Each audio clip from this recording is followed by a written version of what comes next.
말씀은 디모데후서 4장 2절입니다. 너는 말씀을 전파하라. 때를 얻든지 못 얻든지 항상 힘쓰라. 범사에 오래 참음과 가르침으로 경책하며 경계하며 권하라. 전파하라라는 제목으로 말씀이 주는 교훈 함께 나누겠습니다. 사도 바울은 초대교회 당시 네로 황제의 박해로 인해 고통 중에 있는 교회들을 걱정하였습니다. 당시 교회는 극심한 핍박으로 불안과 공포 속에 평안을 찾을 수가 없었기 때문입니다. 바로 그때 사도 바울은 복음의 중요성을 다시금 그들에게 상기시키며 복음 안에 참된 위로와 평안을 누리도록 권면합니다. 사도 바울은 디모데에게 너는 말씀을 전파하라 권면하면서 주께서 우리에게 분부하여 맡기신 그 복음을 사람들 앞에서 담대하게 거리낌 없이 전하라 합니다. 그 복음이 어떻게 우리에게 주어졌는지, 그 복음이 무엇을 우리에게 말하고 있는지, 그 복음이 무엇을 우리에게 요구하는지를 거침없이 전하라는 것입니다.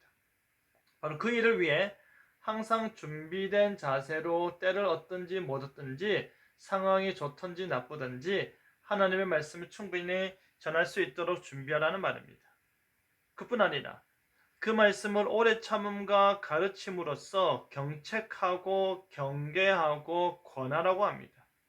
우리가 잘 알듯이 하나님의 복음이 전파되고 선포될 때에 모든 사람들이 그 복음의 초대에 단번에 긍정적으로 반응하고 순종하지 않습니다. 어떤 사람은 적지 않은 말로 복음을 전할 수 있다면 어떤 사람은 수년간 기도하고 방문하고 권면하더라도 그 마음을 열지 못할 때도 있습니다. 그렇기 때문에 말씀은 오래 참음이 필수적인 것입니다.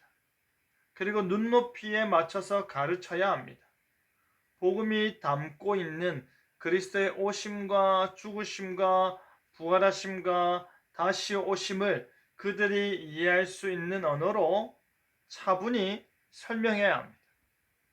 그렇다면 구원의 복음을 가르치는 자세는 어떠해야 합니까? 경책하며 경계하며 권하라 합니다.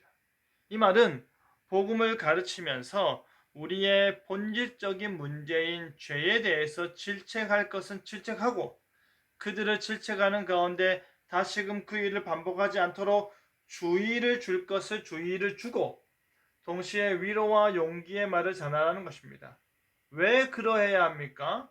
우리가 아무리 말씀을 가르치고 복음을 전하는 일이 옳고 바르다 하더라도 그 전달하는 행위는 바로 사랑이어야 하기 때문입니다. 천사의 말을 한다고 하더라도 사랑이 없다면 울리는 꽹과리에 불과한 것입니다. 성경은 사랑의 하나님께서 그의 백성들을 향한 그의 농도 짙은 사랑을 담은 책입니다. 하나님의 감동으로 기록된 모든 성경은 구원에 이르는 지혜를 우리에게 전하여 주는 것입니다. 그리스도 예수 안에 있는 믿음으로 말미암아 우리로 성경을 알고 성경을 배우게 하는 것입니다. 그렇기 때문에 교훈과 책망과 바르게 함과 의로 교육하기에 유익한 것입니다. 하나님의 말씀 자체가 우리를 모든 삶 가운데서 올바르게 교육하고 있기 때문입니다. 하나님의 말씀 자체가 그리스도 안에 있는 복음의 진리와 그 교훈을 우리에게 알려주고 여전히 남아있는 옛 본성과 습관들을 꾸짖고 바르게 하고 온전케 하기 때문입니다. 사도 바울이 디모데에게 말하듯이 하나님께서 오늘도 우리에게 말씀하고 계십니다. 하나님께서는 오늘도 우리에게 그 마음을 전하고 계십니다. 그 말씀이 우리를 질책하고 그 말씀이 우리를 교정하고 그 말씀이 우리를 위로하고자 합니다. 하나님께서는 항상 준비되어 계시고 하나님께서는 항상 우리의 귓가에서 말씀하고 계십니다. 우리가 귀를 열고 듣기만 하면 되는 것입니다. 우리가 눈을 뜨고 말씀을 읽기만 하면 되는 것입니다. 우리가 마음을 열고 그 교훈을 받아들이기만 하면 되는 것입니다. 그 전파되는 말씀을 항상 아멘으로 듣고 화답하는 저와 여러분 되기를 간절히 바랍니다. 아멘.